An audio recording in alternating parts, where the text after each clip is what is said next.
Aujourd'hui, il est admis que le TP Englebert Mazembe n'est plus ce grand TP des années 2010, au début de la décennie. L'AS Vita Club suivre également les tempos du TP. Lui aussi est en pleine perdition. DCMP Manier Magnon, n'en parlons même pas. C'est juste une figuration aux interclubs de la CAF pendant 2 minutes ou 3. Est-ce que vous pouvez faire également cette autopsie? Qu'est-ce qui serait à la base? C'est encore ces répercussions du côté de la FECOFA? Non et non.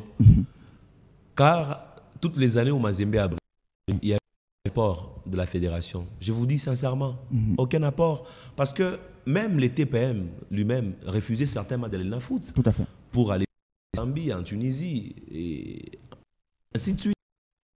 C'était un club qui avait des grands objectifs. Et parce que c'était un club qui avait des gros moyens. Parce que Mazembe avait aussi les moyens humains qui sont les joueurs. Mais aujourd'hui, Mazembe est à la base de sa chute. Comment ça? Il y a un proverbe africain qui, malheureusement, il est difficile de diriger un peuple savant. Aujourd'hui, les dirigeants de Mazembe estiment qu'ils sont des connaisseurs. Ouais. Ils n'ont pas besoin de l'aide des uns et des autres. Parce que quand Mazembe a eu à se tailler une place de choix sur la scène continentale en matière du football, parce qu'il y avait une certaine forme de conscience, une certaine forme de volonté. Réalisez ce qui se passe. Mazembe, auparavant, apprenait à jouer les interclubs. Le fait de prendre Mazembe, on doit rêver grand. On doit revoir nos ambitions à la hausse. Et ça a été préparé pendant un long moment. On s'est dit on doit avoir un projet à long terme. Ces projets où on prend les meilleurs de ces pays. Heureusement, à l'époque, ces meilleurs étaient jeunes. Les Mputu. Ils ont grandi ensemble. Ouais.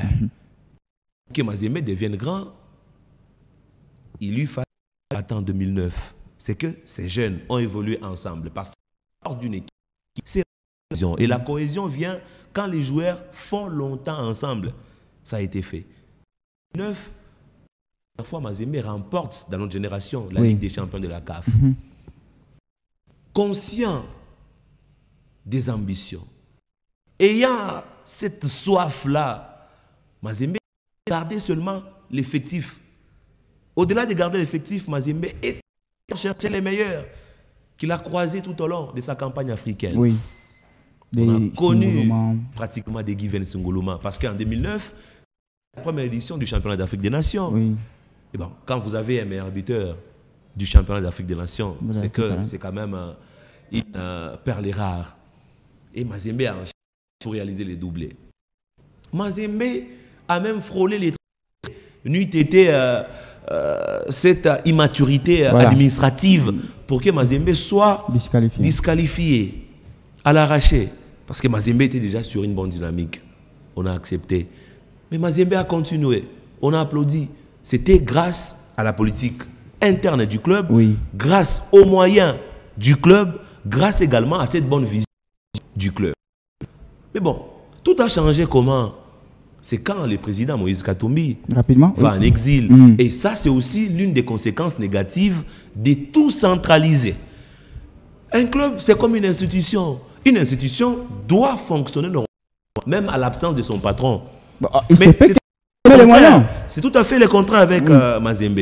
Quand Moïse Katumbi, il revoit les budgets d'abord du club à la baisse. Parce que quand on revoit les budgets à la baisse, on ne peut pas avoir également certains joueurs de haute facture parce que vous n'avez pas ces moyens qui puissent vous permettre de s'attacher des services de ces joueurs-là. Première conséquence négative. La centralisation. Effectivement. La deuxième, Mazembe revoit sa politique également à la baisse. Mazembe qui dit on doit maintenant se focaliser sur l'encadrement de la jeunesse.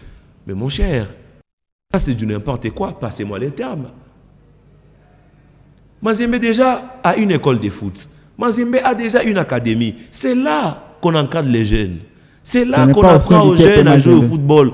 Quand vous êtes au TP Mazembe Englebert, une équipe d'élite qui joue les championnats d'élite du pays, la Ligue 1 Foot, fois champion, qui est parmi les 3 clubs les plus titrés du continent africain. Mais par quelle magie c'est encadrer la jeunesse. Non, ça n'existait pas. Ça, c'était quoi la politique? C'était de donner une certaine valeur marchande à ces jeunes, qu'ils soient vus sur la scène continentale et même mondiale. Vendu. Question d'intéresser les clubs. Le TPM, c'est face de l'argent. On ne peut pas interdire de se faire de l'argent, mais c'était une politique qui réfléchit parce que quand on peut atteindre un certain niveau, il faut accepter de tomber bas.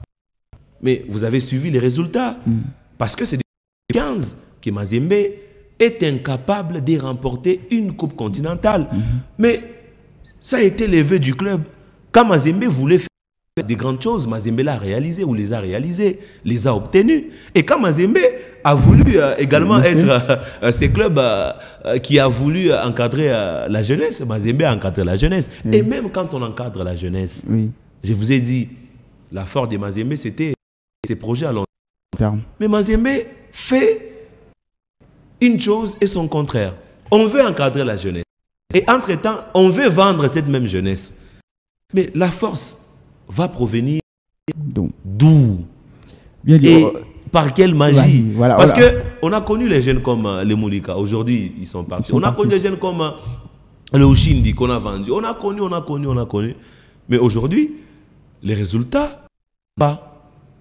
Et je pense que, pour répondre à votre question de manière concrète, Mazembe est à la base de sa propre chute. Parce que même quand Mazembe était fort, ce n'était pas avec l'aide de la fédération, comme c'est le cas avec d'autres équipes, avec d'autres pays. Alors, dans une minute, Vini, vous allez résumer les autres clubs, puisque j'avais parlé également de Vita Club, aujourd'hui, lui aussi, en chute libre, sur le plan africain. Et donc, Clément Mapembe, n'en parlons même pas. Et puis, l'équipe de Mané, une minute avant de... V-Club, c'est vraiment un très mauvais élève. V-Club, à l'époque, il voulait faire du Moïse Katumbi sans la maîtrise parfaite de ce que faisait Moïse Katumbi concrètement. Parce que Moïse Katumbi, c'est un fait connaisseur quand on football. C'est un passionné. Et lui, il a d'être général d'armée avec sa mentalité de militaire. Il amène ça dans son équipe. Et puis, il fait des choses de manière tout à fait peu orthodoxe. Imaginez-vous, il veut faire des V-Club grands clubs. Non seulement au pays, au plan continental. Il pioche des bons joueurs de part et d'autre. Mais après seulement une année, il vend là. Donc, il y a eu cette instabilité. Or, je vous ai dit, encore une fois, quand nous parlions du TP Mazembe avec l'équipe nationale, la force, c'est la cohésion, c'est ça la force. Et ce qui arrive, c'est quand les joueurs se connaissent. Et pour se connaître, il faut du temps. Mais quand vous avez des bons joueurs, ils sont vus, ils sont sollicités, vous les vendez. Par moment, Moïse Katumbi refusait que certains joueurs quittent les clubs, même s'ils étaient sollicités. Rappelez-vous de l'époque des Trésors, il était sollicité par beaucoup de clubs. Il refusait parce qu'il estimait qu'il était important. Pour toi, rater même l'Europe. Effectivement, même si on a maltraité Mazembe, est une parenthèse. J'en viens aux choses sérieuses et importantes. C'est que Tango Fort, c'était profane dans la tête d'un club pourtant ambitieux. Pourtant, ces clubs avaient d'énormes potentiels. Quand vous avez un entraîneur comme Jean-Florent Ibenge, quand vous avez des gardiens comme Deloukong, vous avez des joueurs pétris d'énormes talents, mais qu'est-ce qui est difficile de les conserver? Moi, à mon sens, j'estime que V-Club, c'était pratiquement un club pépinière, non seulement du pays, mais aussi du continent. Avec ça, c'est difficile d'être grand et de maintenir les caps. Maniema Union, c'est l'une des conséquences de V-Club, parce que c'est quand Tango Fort quitte V-Club, il se concentre maintenant à son propre. Et là, il a investi. Il fait avec quelques grands, mais le plus grand problème, c'est aussi la constance. Vous échouez, vous remerciez l'entraîneur, vous vendez des joueurs, vous récoltez à zéro. Et vous verrez que la plupart de ces clubs que nous citons aujourd'hui, ils sont forts au pays, mais à l'extérieur. Parce qu'au pays, il y en a qui respectent de manière inexplicable. Peut-être l'histoire, juste. Et effectivement, vous pouvez avoir des clubs sérieux, ambitieux.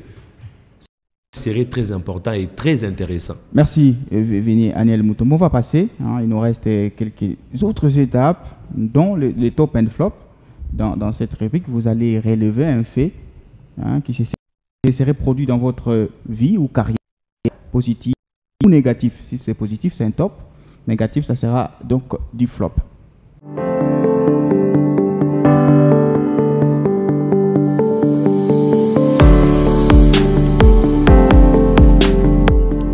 Alors, Vini, Aniel Mutombo, notre galactique est là. On venait de finir notre débat dans Sans réserve. Place à top and flop. Vous choisissez un fait. Positif, c'est un top. Négatif, c'est un flop, un seul. Et qui vous a marqué dans votre carrière ou dans votre vie. Sincèrement, il y a beaucoup de choses qui m'ont marqué. Mais bon, parce qu'il faudra parler d'une seule. Oui. C'est juste la considération. Parce que par moments, ça dépasse mon entendement. Je sais que dans la vie, il faut être sincère avec soi-même. Il faut se faire respecter parce que le respect, c'est mérite. Mais c'est malheureusement la chose qui manque dans beaucoup des cas. J'ai fourni beaucoup d'efforts dans ma vie pour ne pas me contredire moi-même. Pour ne pas regretter les moindres gestes que je peux poser. Donc, la meilleure des choses dans ma carrière, dans ma vie, c'est la considération. Je ne vous mens pas, ça me fait plaisir de me retrouver n'importe où. Les gens me disent, on t'apprécie parce que tu es honnête, tu es brave, tu es courageux. Par moments, quand tu parles des choses, quand tu analyses certains événements, nous avons peur à la maison. Et puis, par moments, on se rend compte, c'est comme si vous n'avez pas de compte à rendre à quelqu'un. Vous ne devez rien à quelqu'un. Via un post sur Facebook, on t'apprécie, on dit, on sait, dans les mots journalistiques, vous n'êtes même pas partisan des quatre. Je sais que c'est l'une des faiblesses de nos journalistes, mais je ne peux pas parler à mal de nous parce que c'est la grande famille. J'ai compris beaucoup de choses. Je vous ai dit que j'ai commencé la presse, j'étais en 3e secondaire, en 2005, à l'époque, jeune. J'ai compris que nous sommes dans ce monde où, pour la plupart, bien sûr, je ne préfère pas singulariser, pour se retrouver, il faut être malhonnête. Dans quel sens? Vous vivez avec Jean-Claude, qui vous êtes, dirigeant d'un club, d'une instance. Dès lors que Jean-Claude a beaucoup d'argent, la seule possibilité que j'ai, c'est de parler quand bien de lui. C'est de les vanter. Même quand il fait une erreur, on manque le courage de les lui dire comme